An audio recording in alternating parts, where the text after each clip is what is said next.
Sekolah Menengah Kejuruan SMK Negeri 1 Bate Alit Jepara memiliki 6 kompetensi keahlian, yaitu akuntansi dan keuangan lembaga, manajemen perkantoran dan layanan bisnis, agribisnis tanaman, agribisnis pengolahan hasil pertanian, teknik otomotif, dan kuliner. SMK Negeri 1 Bate Alit tengah diminati oleh masyarakat, terbukti dari adanya peningkatan pendaftar.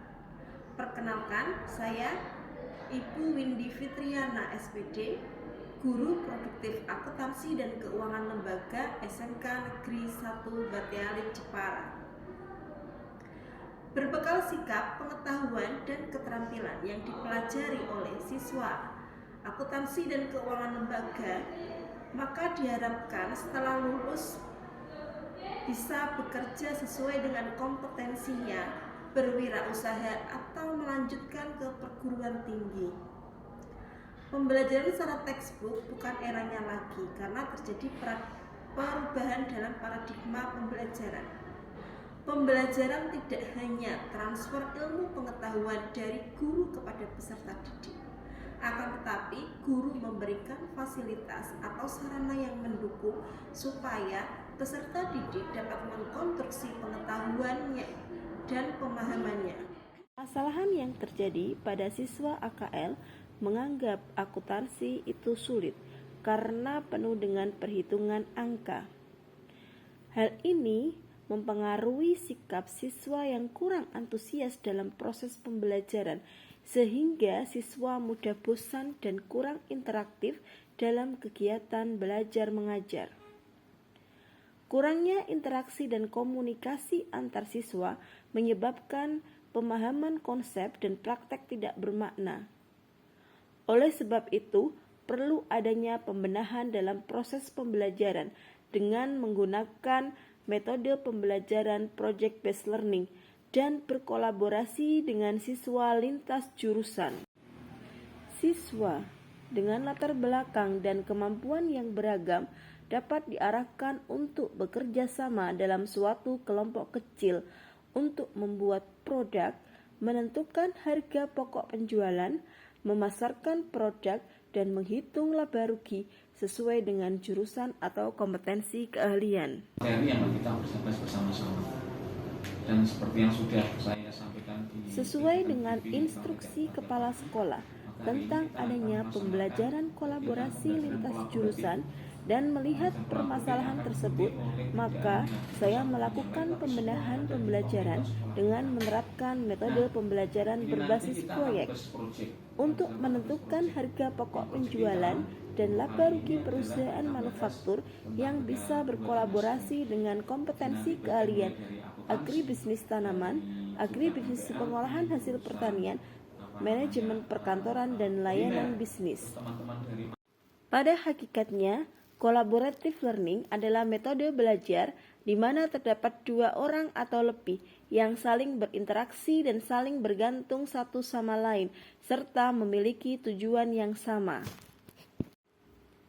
Keberhasilan dari pembelajaran berbasis proyek tidak terlepas dari adanya perencanaan yang matang.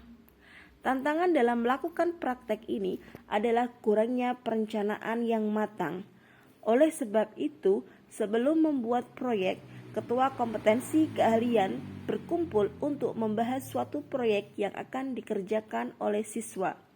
Setelah itu, ketua kompetensi keahlian mengkoordinir dan membedah capaian pembelajaran mana yang sesuai dengan proyek yang akan dikerjakan bersama guru produktif di setiap kompetensi keahlian. Guru yang terlibat juga memiliki keahlian dan keterampilan sehingga mereka mampu menjawab dan mendampingi pembelajaran proyek. Demi keberhasilan pembelajaran, berikut ini langkah-langkah dalam project based learning dengan berkolaborasi lintas jurusan. 1. Mempersiapkan pertanyaan penting terkait suatu topik materi yang akan dipelajari. Guru menyusun dan menyampaikan topik pertanyaan terkait sebuah permasalahan dan mengajak siswa untuk berdiskusi mencari solusi. Siswa mengajukan pertanyaan mendasar tentang apa yang harus dilakukan untuk memecahkan masalah tersebut. Dari proyek pembuatan es krim avocado muncullah 3 varian rasa. Muncullah pertanyaan, berapakah harga pokok penjualan untuk pembuatan es krim tersebut? Dan berapakah harga jual dari es krim tersebut supaya perusahaan tidak mengalami kerugian? 2. Menyusun rencana proyek. Guru memastikan setiap siswa terbagi dalam kelompok dan mengetahui prosedur proyek. Siswa berdiskusi dan mulai menyusun rencana pembuatan proyek. Siswa terbagi menjadi 3 kelompok. Kelompok pertama mengidentifikasi bahan serta menghitung biaya produksi es krim avocado varian strawberry. Kelompok kedua mengidentifikasi bahan serta menghitung biaya produksi es krim avocado rasa mangga. Kelompok ketiga mengidentifikasi bahan serta menghitung biaya produksi es krim avocado varian coco chip. 3. Membuat jadwal. Guru menyusun jadwal pembuatan proyek dan membaginya ke dalam tahapan-tahapan untuk memudahkan pelaksanaan proyek. Siswa menyepakati jadwal dan mulai memperhatikan tenggat waktu pembuatan proyek. Adapun jadwal penyelesaian proyek yaitu untuk pertemuan pertama, ikut observasi tentang pembuatan es krim dan menghitung biaya produksi dan menentukan harga jual. Pertemuan kedua yaitu menghitung laba rugi penjualan setelah produk dipasarkan oleh peserta didik dari MPLB. 4. Memonitor pelaksanaan pembelajaran berbasis proyek. Guru memantau partisipasi dan keaktifan siswa. Guru juga mengamati perkembangan proyek yang dirancang. Jika memiliki kendala, guru turun langsung untuk membimbing. Siswa membuat proyek dan memastikan pelaksanaannya telah sesuai dengan jadwal. Siswa menulis tahapan dan mencatat perkembangan yang nantinya akan dituangkan dalam laporan. Laporan tersebut akan dipresentasikan dan didiskusikan bersama-sama dengan kelompok lainnya. 5. Menguji dan memberikan penilaian atas proyek yang dibuat. Guru mendiskusikan tentang proyek yang dijalankan siswa kemudian menilainya. Penilaian dibuat secara terukur berdasarkan standar yang telah ditentukan. Siswa membahas kelayakan proyek yang dijalankan dan mengajukan laporan akhir kepada guru. 6. Evaluasi pembelajaran berbasis proyek. Guru melakukan evaluasi dan memberikan masukan atau arahan tindak lanjut terkait proyek yang dilakukan oleh siswa. Siswa mempresentasikan hasil proyek dan menerima tanggapan serta arahan dari guru. Siswa juga mencatat hal-hal yang sebaiknya dilakukan untuk perbaikan proyeknya. Dengan diterapkannya pembelajaran berbasis proyek yang berkolaborasi lintas jurusan dapat menciptakan pembelajaran yang interaktif, inspiratif, menyenangkan, menantang, memotivasi siswa untuk berpartisipasi aktif, dan memberikan ruang yang cukup untuk kreativitas, kemandirian sesuai dengan bakat dan minat siswa.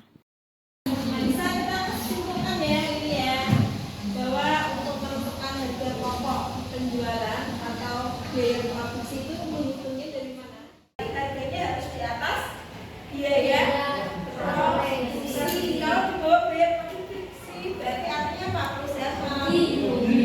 Dan kalau di atas biaya produksi berarti perusahaan mengalami laba ataupun untung.